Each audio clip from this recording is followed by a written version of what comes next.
Meron pong ganyan mga panukala ngayon, no, na dinidinig sa Senado, no. Subalit yan ay hindi pa sigurado kung yan ay Mm. maipapasa dahil medyo komplikado po kasi yan eh.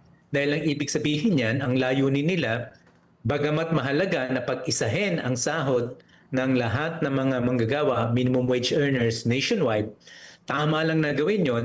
Subalit nangangahulugan yan na marami sa mga manggagawa na mataas na ang sinasahod katulad ng NCR, ang pinakamataas, most likely, ibig sabihin nun, maghihintay sila hanggang sa umabot ang mga mabababang sahod o minimum wages outside of NCR. So that could mean about 3 years na walang wage adjustments ang Ah. NCR.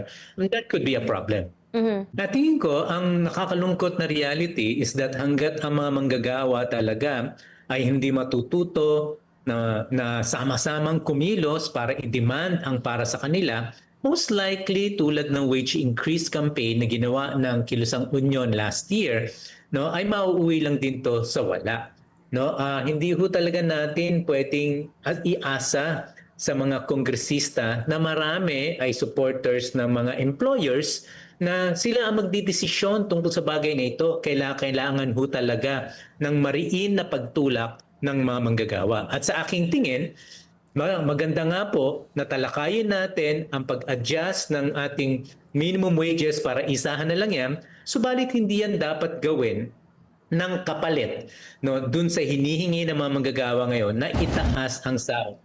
Ang annual na growth natin, most likely ho talaga makikita natin na nag-contract ang ating ekonomiya. Mm. At yan ay dahil sa magmula nung pumutok ang issue ng itong corruption scandal, talaga pong marami na ang mga investors na umiiwas sa ating bansa, Mhm. no. At yan po ay mananatiling problema natin ngayon at wala namang ginagawa na naman ang pangulo natin. Nakakalungkot, no, na mukhang back to business as usual na attitude na naman siya at Mhm. parang wala na siyang gustong gawin pa para talagang tugisin at i-hold accountable ang mga nag-plunder sa ating bansa. And more importantly, wala rin kami nakikitang agenda kung paano naman niya pagagaanin ang buhay ng mga manggagawa.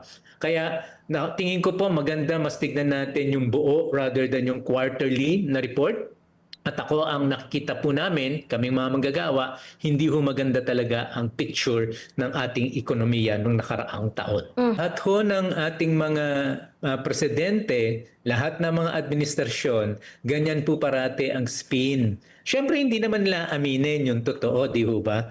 Pero ang pinakamaganda pong sukatan natin ay hindi yung mga mga statistika na kino-quote nila, kundi yung actual na karanasan ng mga manggagawa. Hindi ba hindi naman tumataas ang sahod ng manggagawa? Mm. Hindi ba baon ang marami sa mga utang? Hindi ba ang presyo ng bilihin, kahit na sinasabi pa nila, kine-claim nila na na-tame nila ang inflation, sa totoo lang hindi naman bumaba ang presyo ng bilihin. So, diyan natin talaga susukatin ang ginagawa ng gobyerno. At kung yan ang sukatan natin, sa tingin ko po, lahat ho mag-agree talaga, bagsak ang gobyernong ito kung kaya't patuloy na bumabagsak ang rating po ng ating Pangulo. Mm.